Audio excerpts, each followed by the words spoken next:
Hello, welcome to another episode of AI Ranch. My name is Evalds Urtans, and we're diving into the Wild West of AI. Today with me, I have Roberts Levics, who just not talk about AI, but actually is in forefront on digital innovation of it. He is the head of digital department at European Hit Radio, which is one of the most influential radio stations in Baltics region. He is also a founder of Spotwise.ai, which is AI-powered platform that changes how radio ad monitoring happens and media sales intelligence, which we're going to talk. That's really impressive. Also, he is the marketing professional who knows how to use AI tools and have educated lots of professionals around him. He has been working with top brands like Porsche, Skoda, Citadel Bank, and now spearheading 5-year strategy at European Hit Radio station to transform it into the age of AI. And if that would not be impressive enough, he is also being actually a professional canoe sport sprint athlete and also martial arts athlete and other competitive sports. So he is not only competitive in business, but also in sports. So hold on to your hats and let's dive into the Wild West of AI. Welcome.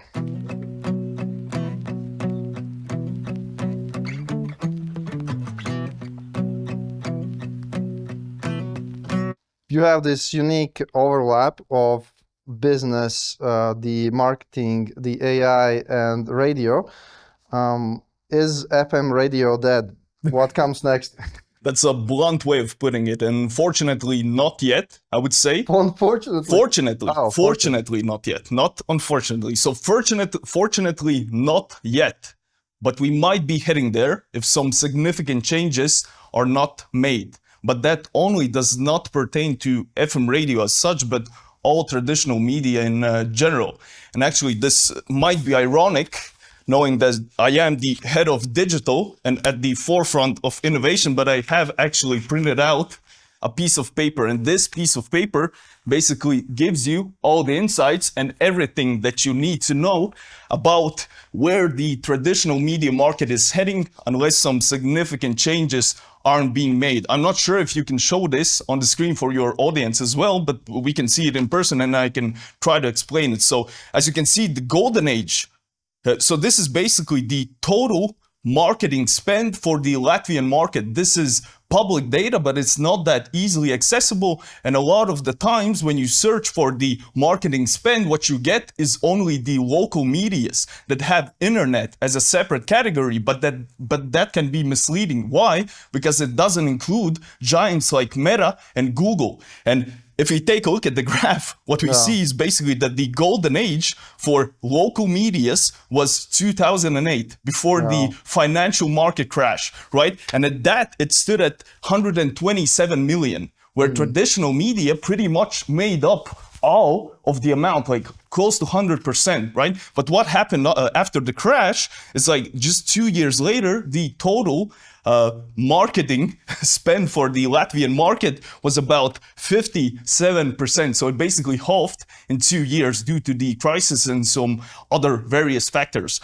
right? So it took us up until 2012, where you can see that traditional media spend is at 62 million euros, right? And that's traditional media. But what you see at the bottom of the graph is these yellow and blue colors starting to appear. And what it is, it's Meta and Google being available in Latvia as well, right? And then if we continue right now, like almost 13 years later, what we can see is that the total marketing budget for the Latvian market is about 540 million, right? But the unfortunate part for us is that the traditional media part only makes up about 72 million of this total sum. So as you can see, from basically 2012, there has been pretty much total stagnation in the traditional media field. And radio is actually one of those that haven't suffered the most. Like print media, well, that is dead. If you ask me about print, That's dead. The They are radio, not even on the yeah, chart. they're not even on the chart, right? But this is all traditional media combined. And even if it looks like, okay, it's stagnating, maybe a little bit of growth, right? In 12 years, we've seen a 10 million growth. But if you factor in inflation, then it's actually down even more. I'd say half at least, right? So we are in a dire situation, and pretty much, I know you opened the question with, is FM media, Yeah. is FM radio dead, right? But I'd actually like to rephrase it and say that traditional media is slowly suffering a death of, let's say, 1,000 cuts, right? You know the expression, and that's basically what's happening with traditional media. And this is just the case in Latvia because this is the data that is available to me, right? But that's pretty much the same case in the entire world. So, beginning this discussion, I'd like to make this point. But you need to defend this somehow, or see it where the puck is going, like in hockey, right? Ice hockey, right? Because you're right now in European hit radio in this position, so that you want to grow the business. So where do you go with that? Again, I would ask you to define what FM radio means. Do you mean radio as a medium, or FM as a way of transmitting this medium? Let's just drop FM Yeah. in sense of actual radio station, which is, as I said in the beginning, one of the influential stations here in Baltics. Like, how do you see in this 5-year plan seeing this? Well, I'll be honest with you. It involves the radio not staying just radio. It has to evolve. And the expression radio itself, could you define what radio is? Like, if I ask you the question, could you define what's the difference between a music playlist and a radio? No, I think the radio is kind of like the whole experience, right? Like, it is curated by some DJs, professionals. There is also combination of content, music, all sorts of these kind of things which come to my mind, isn't it?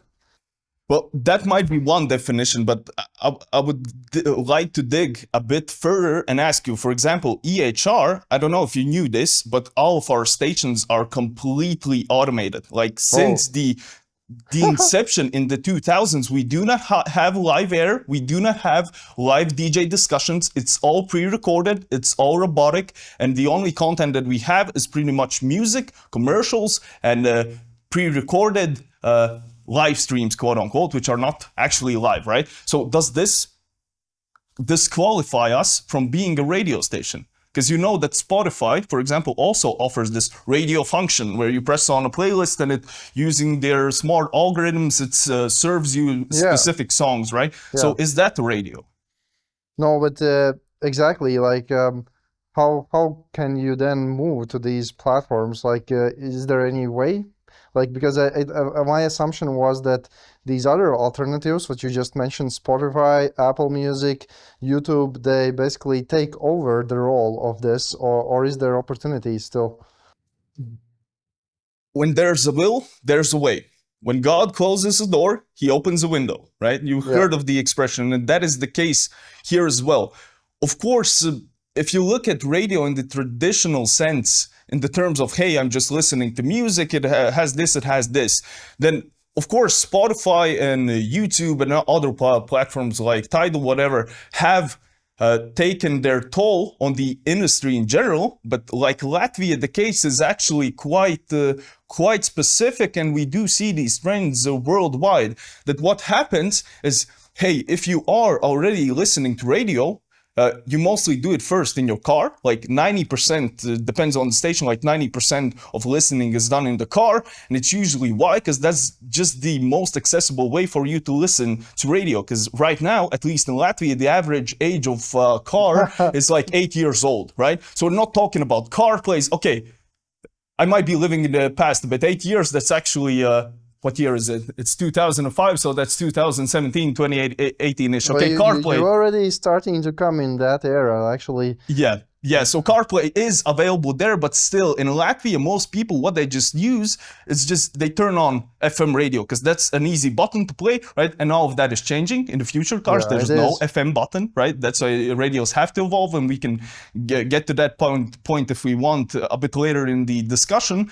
But yeah, jumping back to Spotify, YouTube, and all these music streaming platforms, right? So what we've seen is that it's actually something that comes on top of this content consumption, but it doesn't necessarily replace radio. Why? Because in the car, it's usually the easiest way to listen to something, occupy your mind, is to turn on the radio. Of course, there's podcasts, Bluetooth, whatever, but that doesn't disqualify radio in its entirety. Like, for example, with Netflix and YouTube, if you ask people under the age of 30, like, hey, do you watch TV? Most of them are going to say, I don't even have a TV, Yeah. right? But with radio, what happens is that these platforms have taken the total attention span or the listening time, the percentage of it, but the total numbers have not seen that much of a decline. Like the example in Latvia as well, like the people that listen to radio, they're going to listen to it until they die. Let's be honest. They might pick up some new types of content, new platforms, right? But they don't switch out entirely because that's still an experience that they like to have, just maybe a bit more less in their everyday life. So are you saying that you're just relying on these habits and accessibility for your strategy of European hit radio, or is there something No. more? I was talking in general. Okay. Of course, in EHR, taking back to my point that radio has to evolve and we have to change the definition of what radio even is, right? Because we can get to that later, but we're not just radio. We're producing podcasts, we're producing social media content. We have one of the most followed TikTok accounts from all media in Latvia, right? And there's other avenues of revenue for us that we see and where we are slowly transitioning to. But in regards to these platforms, you could either fight it or you could just deal with it, adapt, and go with it. And what we've done basically, of course, we create podcasts. We have our own music playlists, right? We have them on our own platforms. Of course, then goal is to get the listener on our platforms. But if you are using Spotify mainly for podcast consumption, you're not going to download our app to come and listen to our podcast there, right? So we're free to just place our podcast on Spotify as well. So you see how, in a sense, Spotify is kind of our competitor, taking our ad budget and actually. HTT Pool, now Aleph has actually admitted it, that Spotify sees us as competition in Latvia, us as EHR, not radio in itself, right? So yeah, going back to the question, of course, we can just place our content on these platforms as well, because we understand if you have a habit, that's where you watch videos. All right, we'll meet you there. You can watch our videos there, because there are different kinds of monetization models. It doesn't have to be like programmatic ads or ads in the content, right? There's different types of ads that we can do and sell our clients and adapt. Is there anything else you could offer in comparison to traditional like influencers, right? Because they also have kind of similar content that you're proposing. For example, one that comes to my mind is have you tried Google Notebook LM? Do you know that? I saw it in the document that you sent me. I took a look at it, but I didn't have the chance to try it. No, but I get the idea. Yeah, so basically this is a great tool for anyone out there wanting to explore some topic. So you drop in all of the qualified material that you're interested in, and it will generate really high quality podcast, basically with the 2 or more speakers talking with each other about the topic. And you can, I don't know, work on your garden or in the houseworks and like learn all of this. But I think this is just one step. Basically, you could have all like AI DJs, you could have all sorts of AI ways how to improve the content delivery, discovery. Do you see anything innovating in that direction with the radio station?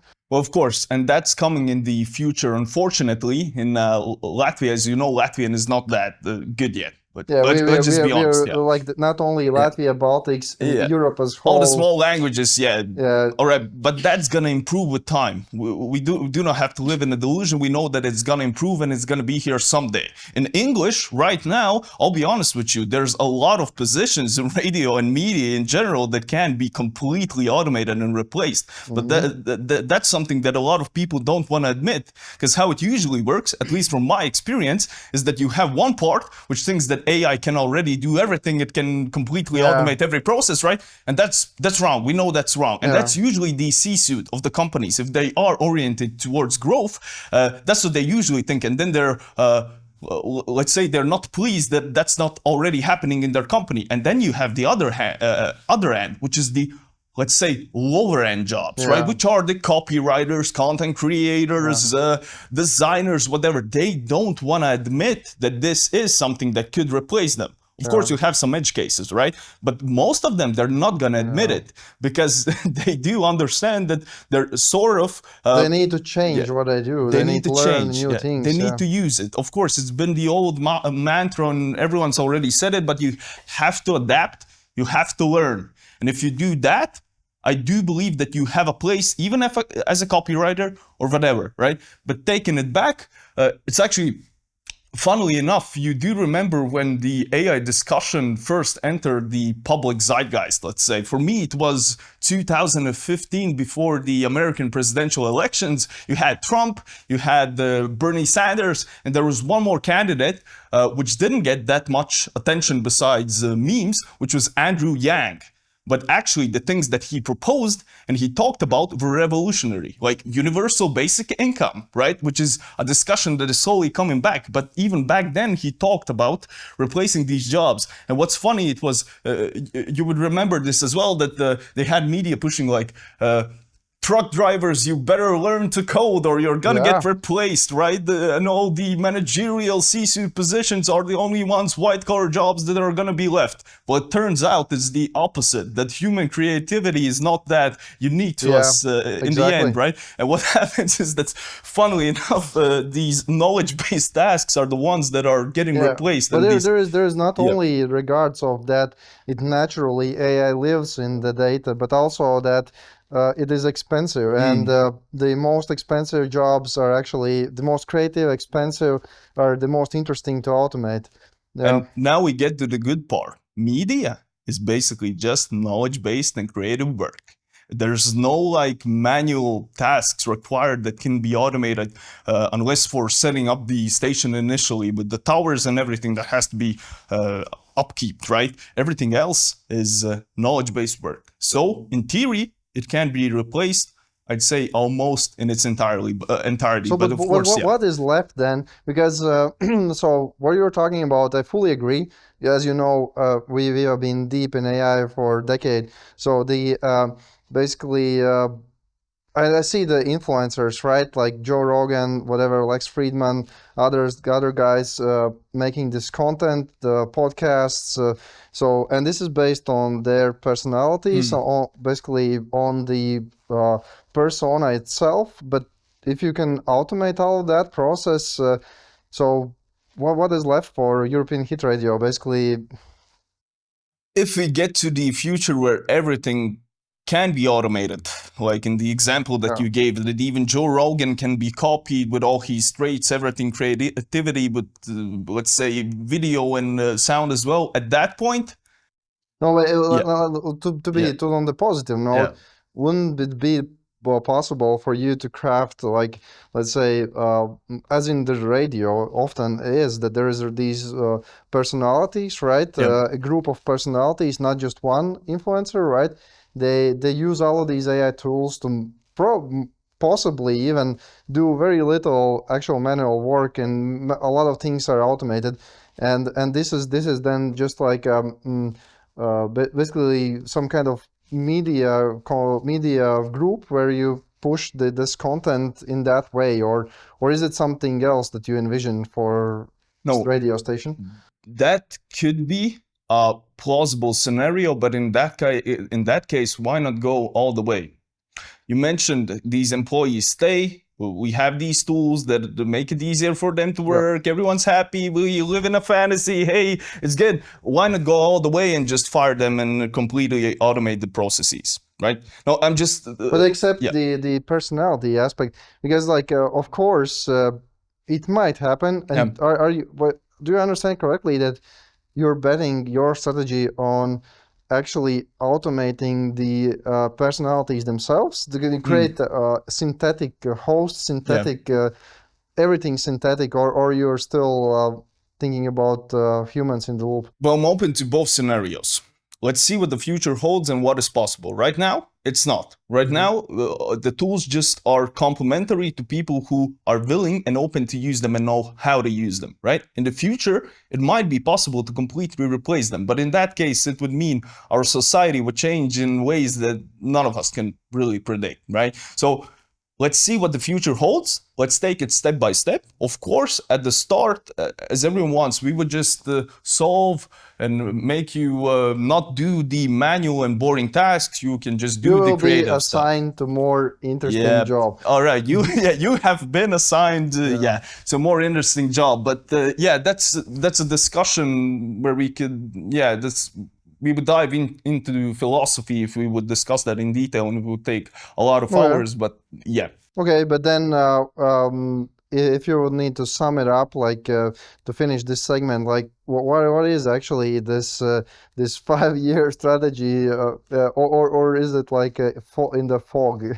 Yeah, so 5 years ago, when I came to the company, AI was not still in the conversation right now. Of course, I could tell you the goal. So the goal was this is our revenue, right? Of course, it has to grow year by year, but the end of 5 years, the split between the income that comes from traditional FM radio and the income that comes from quote unquote digital stuff, right, has to be one to one, right? So in our case, it would mean, at this point, it would mean 5 million from FM radio, 5 mil from digital, right? We're halfway there, I'd say. And we're not at 5 years yet since the development of the strategy. So I think we're on a good road. And the way AI has come in the discussion, I believe it has very good indications for the future. Do you see that there could be some kind of radio revival, like a trend where, like remember these old vinyl records and hipsters and people who deliberately listen human based content and curation, or will it be like a super niche, and actually we wouldn't bet on that? Well, again, if we look at radio in the sense of, hey, it has music, it has something, then perhaps I see it. But I would actually argue that in a sense, the radio revival has already happened with podcasts. Because what is a podcast? It's basically mostly two people talking, just like us here, right? And that was what radio, like initially, okay, you had songs, but that's what traditionally people think of radio. It was basically a podcast. We just gave it a different name right now and made it longer, right?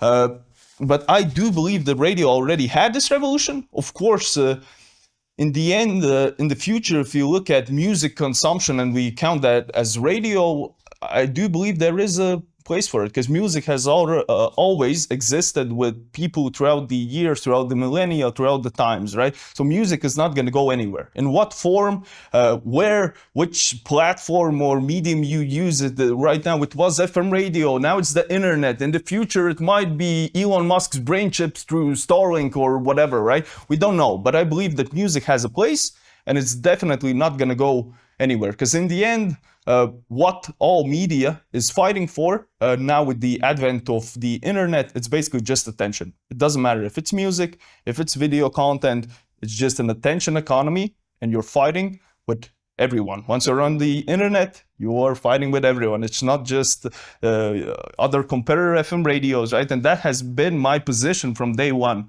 When I came, I said, hey, if we are taking the step which is necessary, which you can't live without, but which is going online, at that point, I always have said that we're not competing with other FM radio stations, because in Latvia, we have been the trendsetter and we have actually done things that no one globally has, right? Even billion-dollar companies, media groups haven't done, right?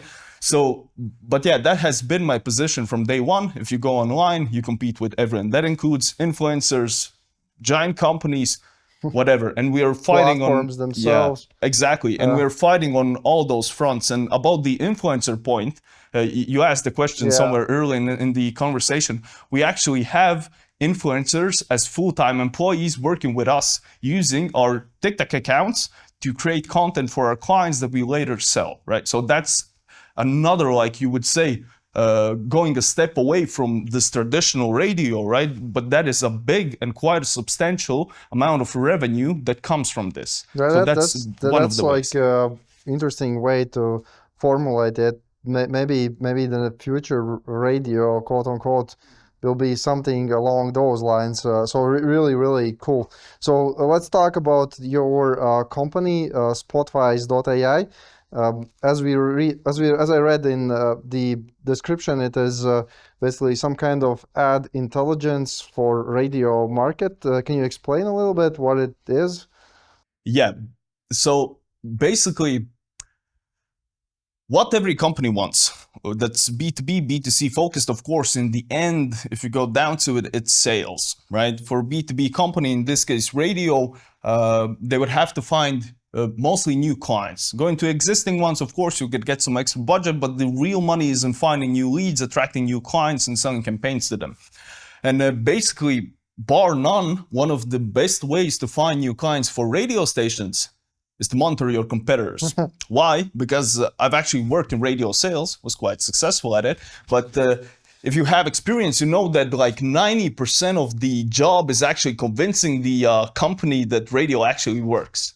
So what it means, if they are advertising on your competitor station, they have done the job for you. Congrats, good job. So in that case, all you have to do is just approach them with a better offer, or perhaps reach an audience that the current radio station they're advertising at cannot, right? So, and pretty much all radio stations know this.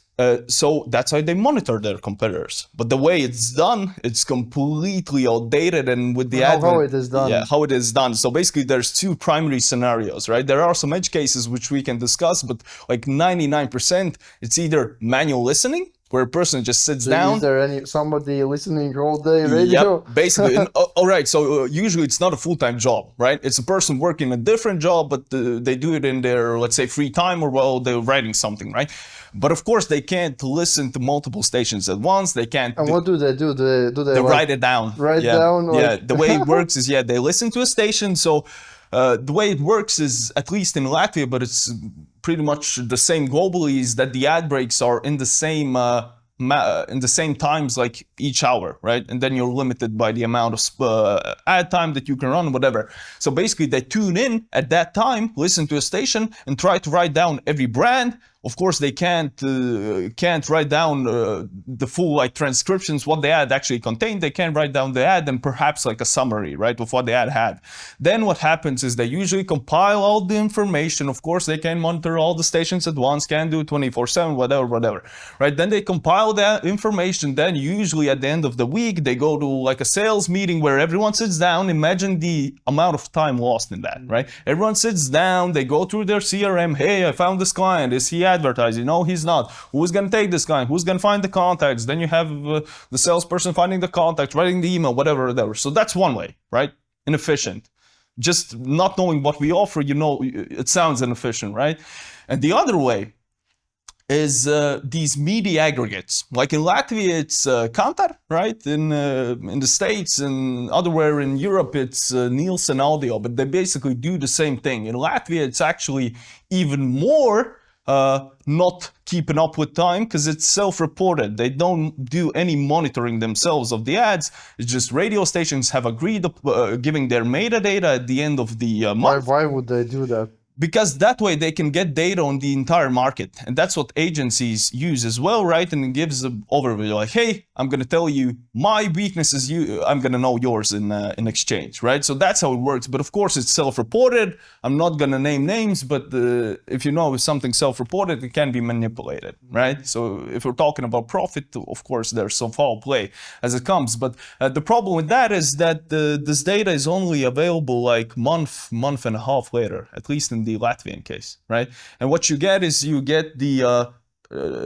only the company name, you get the spot count, right, in spot seconds. And what's going to happen? Hey, at the end of the month, you see the client, hey, we don't have this, call him up, yeah, you find the contacts, you give him a call. Where were you guys a month ago? Our budget is spent. Of course, there's big advertisers like Lidl, Maxi, Marimi in Latvia and Baltics, right? They have their budgets pretty much planned for the entire year, but like 60% of CMOs actually have extra budget to spend on a campaign. And in Latvia, it could be a couple of thousand to up to 10,000 per campaign that they could actually give you if you approach them with the right offer, right? So what we do is we completely solve this problem and automate the process by offering real-time AI-powered radio ad monitoring. We can monitor as many competitors as you want. We can do it in real time. We automatically find the company names. We give you full transcripts, full audio files, summaries of the ads. We give you an analytics panel, same as Counter does, so you see everything. How many ads, what times, how many seconds.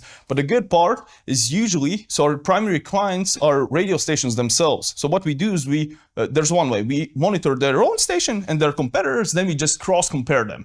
And you just turn on up, and it shows you all the advertisers that were found on your competitor station and not on yours. And we also have automatic alerts, so in real time, a new advertiser has been found or he hasn't been advertising with you, you get a notification. Might be a push notification on your phone, might be an email summary at the end of the week with your sales rep, for example, and your sales lead as well. So they can actually see if progress is being made, because a lot of the times, even if you give, like, as the saying goes, you can bring a horse to water, but you can't make him drink it, right? So the same happens there, where even if people have the tools, they actually get paid bonuses. They still, for some reason, might be laziness. They don't do it unless more senior figure is looking at them, right? So that's that in a few sentences.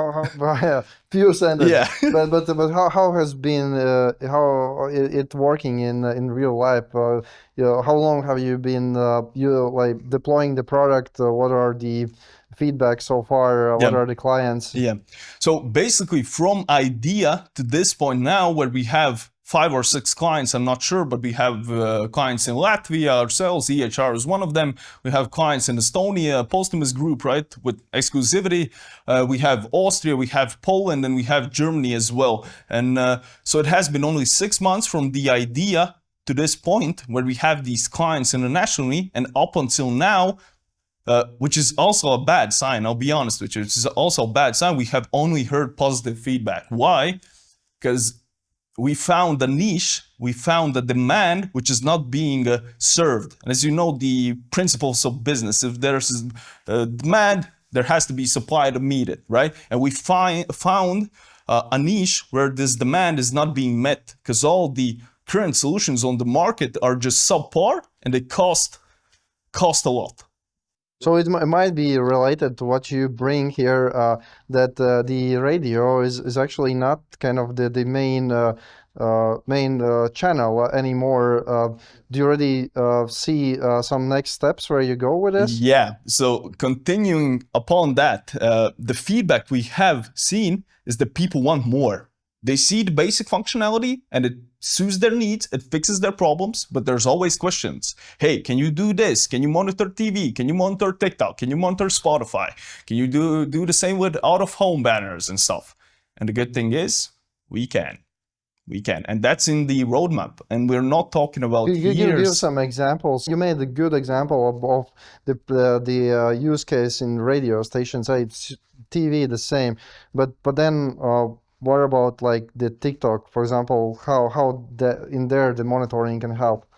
So up until now, there are some solutions, but basically it works the same way. If we look at it from the perspective of a media company, let's say radio again, right? Of course, if you find advertisers which are spending money or budget on like TikTok, for example, you know that at least they are doing marketing campaigns, right? You can get deeper context, what it is that they're advertising. So it's another venue that comes on top as an extra, right? So the problem with these solutions is there's no one solution that does it all. And of course, there is the issue, hey, if you do everything, you're not doing any one thing. Previously, we talked about the podcasts, influencers. So you yourself said that radio has transformed in a little bit in that manner. So I assume that the tool that you're describing could be used for influencers as well, right? It could be. It could be. Well, that is not our target audience. If it gets to a point where the pricing is accessible enough for individuals to purchase it, then... But influencers are often making more money than They are, but radio. at that point where they make this much money, they do not need to go out and find the clients, believe me. The companies come for them. That's a good point. Right? At that point, the companies come for them. But there's definitely... It's a big market. It's a big market, and we basically unknowingly stumbled upon a huge niche with a huge niche and demand which was not being met, that we didn't even think at the start once we entered the market. Because our reasoning behind it was, hey, I'm good at business, I'm good at sales, I'm not a technical founder. I believe that I could learn programming, I do know the basics of Python and whatever, right? But that's not for me. But I have my brother. He's a good programmer, but he has trouble selling, right? I have a friend who's also a lead dev at a fintech company. He's good at databases. He's good at front-end development. But each individually, like, we're not going to do everything because we're competing with like people, I don't know, in India and China that from age 5, from age 8, all they've been doing is programming, is having funding like from their parents, from whatever, right? And all they do is they develop these solutions, and that is their life because they have the luxury. We have our primary jobs. So at that point, my thinking behind it was, hey, I'm good at sales, you're good at this, you're good at this. As single units, we're not going to be able to compete in the global market. If we combine our strengths, I do this, you do that, I believe we can. And that is how we niche down as a team to radio specifically, because that is where I do have the warmest contacts, I do have the most knowledge, right? But it might be a bit arrogant from my side, but I do believe with the team that we currently have, we could go into pretty much every niche and make pretty much every software which is available at this point. So, you said you have these warm contacts, the experience in radio. Yeah. How did you got your first clients? We could then move to the AI and marketing. So is it from your contacts or some other ways? Yeah. So our first client was EHR. We had a deal with them. Hey, they're not gonna pay for the tool, but we can use them as a case study at first, right? So we used them. We made an MVP. We tested it, and the results were astonishing. In the first 2 months, they basically made up 14 months worth of license fee that we were planning to charge. First 2 months. In the first 2 months, they made enough money from the tool, from finding new clients, right? Reaching out, getting campaigns, so they could pay for the license fee that we were planning to charge in the future, for example, for a similar client, right? And that was an eye-opener for us. That first in EHR actually, because of course, that's also part, like the startup is on the side. My primary job is still as head of digital at DHR, right? So it opened our eyes, and it was actually like a tool that clearly saves us time, and brings us in more cash. We could see the return on investment clearly, right? But so our first client was EHR. After we were done with the MVP stage, with the initial phase, they actually started paying us. So that was our first client. Then our second client was a radio station in Austria, in a far-off region in the mountains. It was a small station, and it was the worst case scenario because actually the station that they wanted to monitor was a government-owned station that was only allowed to run 5 minutes of ads a day, right? So, but even then, and the funny thing is that we didn't have any SEO, like it was non-existent. We just made our website. The domain .com is like a blog post which belongs to an IT guy, right? With backlinks, whatever. We can't compete with that. But the way the Austrian company found us, which we later learned, was that their CEO was just talking to ChatGPT. And he asked him, hey, are there any monitoring solutions that can do it in real time? And for some reason, the GPT gods, because perhaps they knew that that's something that we use in our tech stack, right? Saw that we use, and they favored us. And that's how we got our first international client. And from there, it just went on to personal connections. Because of course, we have our program director right there, because the average age in the media and radio industry is like 50 years old, I'd be willing to say, right? So everyone knows each other. If you've been in the industry in these managerial positions long enough, you pretty much know everyone if you have stepped out of your own country. And so that's how we got these warm leads. And what was the biggest, astronomical growth for us actually happened like 3 weeks ago from now. And that was Radio Days, which is one of the largest radio conferences, radio events in the world. And this year it happened in Athens. And basically, of course, we're a startup, we're bootstrapped. Basically, I'm the one funding it. My guys are the ones developing it for free. I'm the one paying cash for it. And I was like, hey, let me outreach, ask how much does a booth cost? How much do tickets cost, right? And in like a turn of luck, at the last moment, like a week before the event, they messaged us, hey, one of our sponsors dropped out at the last minute. Do you want the booth at self-cost? And basically we got the entire booth, which was a big one, printing everything included plus tickets. And just to give you, just to put it in perspective, a ticket, 3-day ticket for a single person costs, I believe, 750 euro, right? We got the booth and everything for 2,000.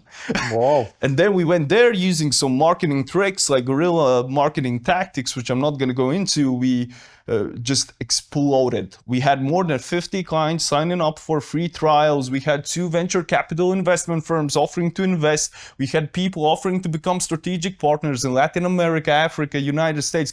It exploded, right?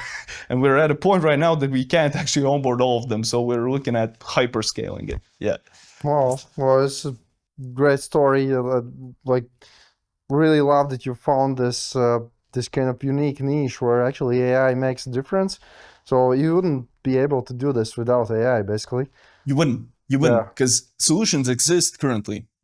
Again, not going to go into details, but what they use is basically audio fingerprinting. The way it works, you give them jingles, which are mandatory. Just matching. And they give you the ad break. And then it's up to you to like, hey, manually assign, like this ad starts here, ends here. You write the company name, you write the company transcription, and okay, and then it uses the fingerprint to find every instance, but still it takes a lot of time to prepare them. And that's pretty much the only alternative currently on the market. Of course, there are some solutions that are starting to come up, right? But I do believe that none of them will be able to outcompete us. Can you share some other real-world stories regarding the marketing and AI tools, and what has been your experience so far? As it sounds like you're quite knowledgeable about all of these fields. Is there something that many people in this area still don't realize? Do you see something? Do you want a case from closer to radio or marketing? I think like any case that you know that the AI is making difference in marketing? Yeah. Well, right. So I'll take one closer to home. In regards to radio, I can actually tell you the story with a potential client. I had a conversation yesterday from New Zealand, which is an agency. They're not even a media agency. They're an agency. And basically the use case they sell for our tool is basically they also offer like planning radio campaigns for their clients if it fits the full marketing package, right? And what they do for them is, of course, like in New Zealand, creating an audio audio ad costs like $600 to $800, including the studio, which is a lot. Okay. Imagine creating just a clip. In Latvia, it's like 150 to 300 euro, which is still a lot, which is one of the things that are getting automated. So basically, they offer for their clients, they use 11 labs, and one of the employees just writes and speaks an ad, records it, right, and then pushes it through 11 labs. So it basically replaces the voice with whatever voice you want and gives you 10 variations, like a deep voice, a male voice, a female voice, and whatever, right?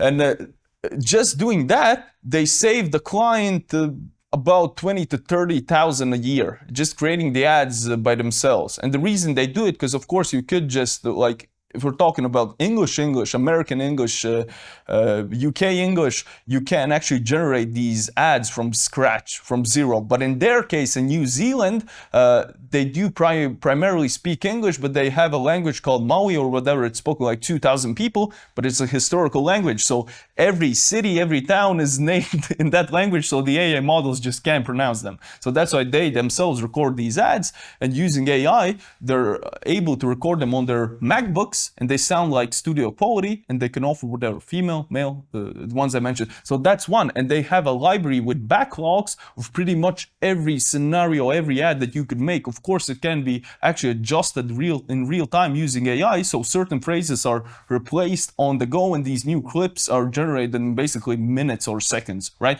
And so going back to my point, the use case they saw for our solution was actually insane, and I didn't think about it. So I was showing him the demo, and he noticed a pattern. Hey, so I see that Instagram is usually the first ad in all of the ad breaks, right? So he said, in our analytics matrices, right, it means that they probably spent extra, because that's a unique position. You have to pay extra to actually be the first, right?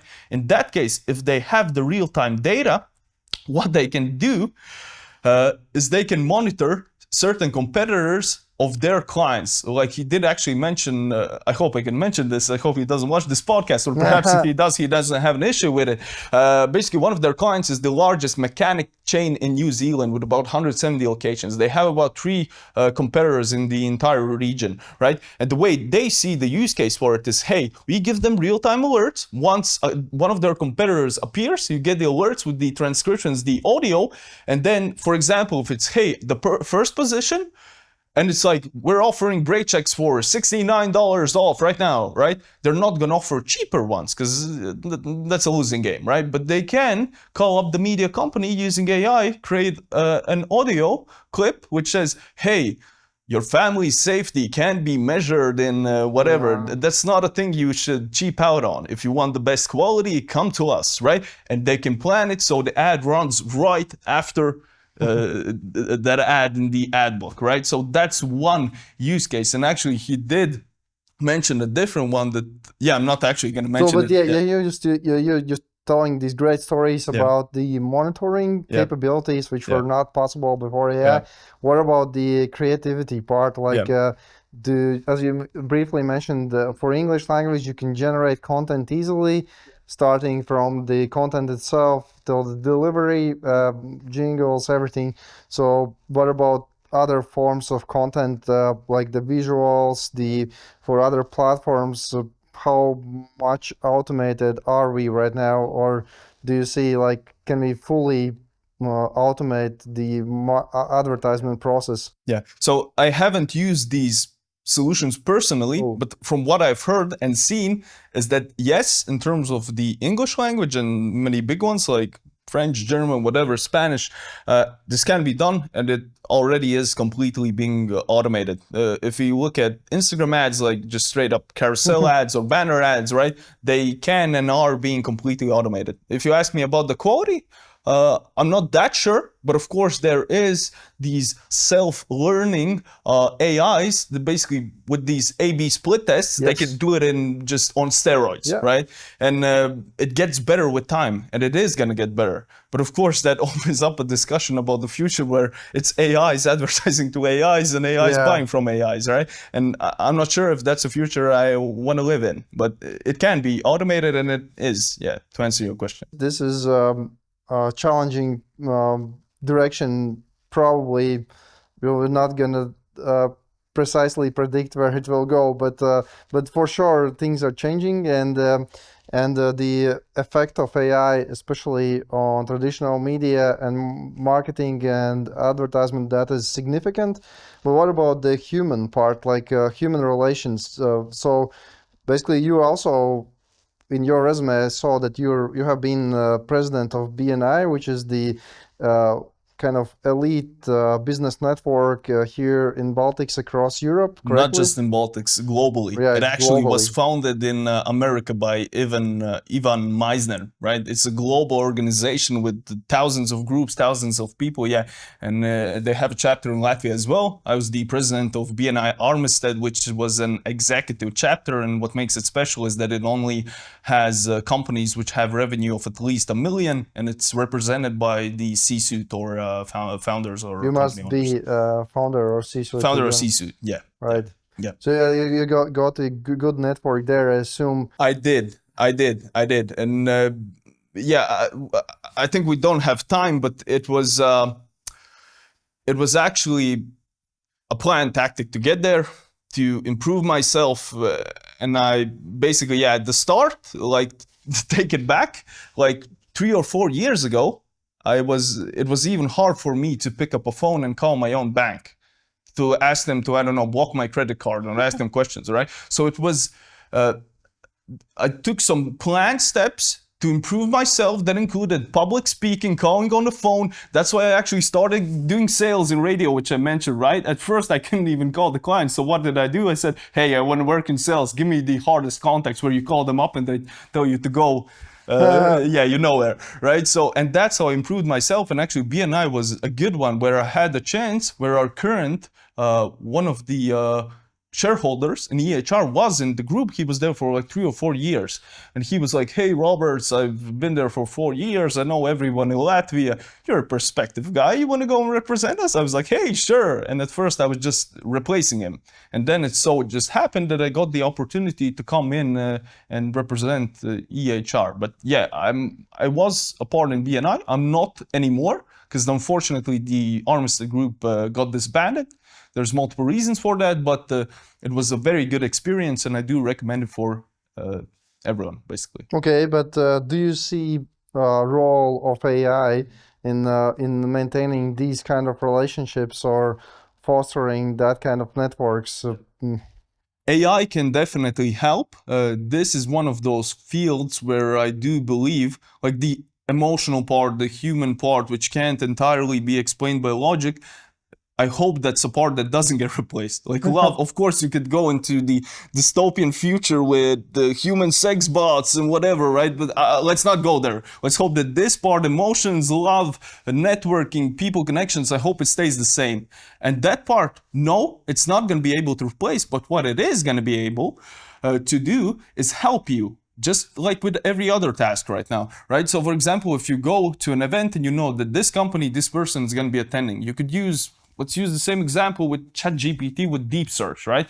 You can enter the name, enter the company. Hey, give me some details about this person, about this company. What could be some common things that we could talk about? So it gives you, like, it does the research for you, right? It could also outline it with bullet points. Hey, ask this question, ask him about this, right? Because you'd be surprised what, for example, the deep search function actually can do, right? Yeah. So that's one of it. The other one is maintaining like transcripts in a networking event. Of course, if it's in person, you could record a call that has some issues, but if it's online, for example, you could transcribe everything so you can focus on actually making the connections. You don't have to think about writing everything down, right? Like same with contacts, with everything. So there's always steps that can be automated, right? In this case, like preparation for the meetings, taking down notes, but the actual human part itself and networking, that's still, at least I hope, uniquely human for now. Yeah, still, I really like your attitude towards seeing opportunities with AI, because like often when I speak with people who have focused their path towards relationship building, and I don't think that like there's much more than relationship building in these kind of high value networks. Like you mentioned, it basically they don't see any application of AI in these things, but it seems that you see there are opportunities. And I also think that we probably even don't know how much it will actually help us to bring us even closer. Because I think, like, remember when the COVID was, there was this remote work, everything remote education, and then now with the ChatGPT, remote education that's crossed out because like anyone can fake education with ChatGPT. So and these deep fakes are kind of like there's scams going on. There's things you cannot trust. The phone calls cannot trust. The video calls. So now everything comes back to this human aspect. I kind of see that that's something that you also approve of, right? Of course, I'm always, as I said, like I'm all about automating these tedious and boring tasks, right? But the human part, like again, that would be more of a philosophical conversation. But like, what is our purpose on the earth then? Like, just automate everything, just sit back, everything happens. Hey, I'm getting fed through a tube, right? I don't have to do everything. What's the point of existing then? And you might argue that, yeah, like I have these two ways of looking at it. Like one that says, hey, we should like nuke everything, go back to monkey, right? Go back to the jungle. And then there's the different part. You know, they're actually kind of right. We should be like a spacefaring species. We should go to space. We should colonize. But I jump between the two in, each day pretty much. And I see an example of one going bad, and I'm like, hey, we should probably go the other way. I see one, and yeah, so no one knows. But if you ask me, again, like human emotion, love, all that, I hope that stuff stays, and it's not just a chip making us believe that it's real. Like. Yeah, well, just on that note, ending the emotional part, even though that is now prohibited use case in EU, actually for AI, in other parts of the world, it's making a difference. Like AI actually is able to detect emotions better than humans, produce emotions better than humans, and helps, for example, autism kids to learn emotions. So in that sense, it's not actually unique to human, but in other sense, like just to preserve this authenticity between people, maybe that's something. Anyways, so Yeah. let's then jump into some short fun questions, hopefully Right. short. All right. So let's see what we have here. Well, regarding the FM radio, I was on the taxi ride recently. I was listening to radio station where the DJs, actually I think they had a live DJ setup, and they were making a lot of fun about ChatGPT. Basically, that it's making hallucinations, everything is wrong. What the crap is that? But actually, the reality from my experiences, even these radio hosts, they most likely don't pay for pro versions of these things, and when they don't know how to use them, free versions, they get hallucinations. So if you properly use the pro versions, you never get hallucinations. So are you using a free or paid AI tools? In EHR or me myself? Both. Both. Myself, of course, every paid tool that's available, not the GPT, what's it called? There's Plus, and then there's the other one which costs like 500. I don't use that myself. Our team does, but I don't. But regarding EHR, of course, there has been resistance.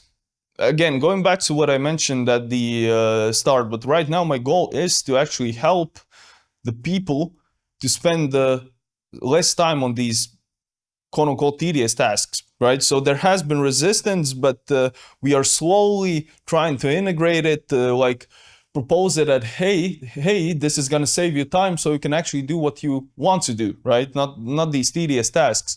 So we have done some AI courses as well, where we teach people about how these tools can be used, and the more they actually see the value, instead of, hey, just use it, right? Because if you give a hammer to a monkey, right, that can either it can drive a nail or it can kill someone, right? Same with AI. If you give a tool without direction, if people don't know how to use them, of course the results are not going to be as good, right? But if you teach them and you show them the value that it brings, then they're more than happy to use it. And yes, we are slowly starting to give everyone a pro or a plus license. Yeah, we are. Sure, need to use pro versions. So if radio makes a retro revival, will you be radio hipster or you will listen AI radio? If there will be retro stations with real people. So basically, hipster would mean in that scenario, hipster would mean. No, so I mean, would you prefer this human radio or AI radio? I say, why not both? Humans using AI. Okay, if your AI assistant starts telling better jokes than you, is it time then to hand over DJ job to AI? I don't think it is, because you'd be surprised. Okay, I don't know the case with the DJs, but actually a lot of comedians already, their jokes are either plagiarized or written by AI. So it's already a reality. It just depends if you know it or not. Which is more likely to get more engagement, viral dancing cat meme or midnight webinar with 0 descriptions? Viral dancing cat in a midnight webinar with descriptions. Good. So let's do something about your sports All right. experience. When you are canoeing, do you wish AI could paddle for you? In that case, again, I'm gonna take the philosophical route in responding to this. The reason, same with emotions, same with love. The reason why humans do sports, it's to actually better yourself, to teach yourself discipline, and to test yourself, right? Because that's one of the things that actually makes you feel alive. If I wanted to go faster, I would just jump in a motorboat, right? I wouldn't actually paddle. So in that case, I would say no, and I hope sports is actually one of those things, along with emotions, that does not get automated, because that basically defeats the purpose, at least Watching in robot sports. Yeah, then you can just, hey, let's have some AIs paddle and let's just watch, like in Volley, you know the movie Volley? Right? Yeah, Sit yeah. back, eat popcorn, yeah, watch them. So on that note, would you rather face a strong headwind or AI trainer who is narrating every clumsy paddle move you move? Strong headwind probably. But if the AI trainer actually gives good feedback, then of course it's welcome. If he just talks for the sake of talking, then yeah, I just probably turn it off. It was great talking to you. Valuable insights. Where do listeners can find you? Well, right now I'm not an influencer, although I have been slowly transitioning into that without actually wanting it. But if they want to find me, you can find me on LinkedIn. That's where I'm at. And if we're talking about B2B, then you can message me there and get in touch. And the company website? And the company website is Spotwise.ai. Great. So listeners find Roberts there. So thank you for being there. Thank you very much for having me, and thank you for the insightful discussion. Thank you for joining another episode of AI Ranch. As a gratitude for our work here, subscribe, like, share, and see you in the next one. Bye.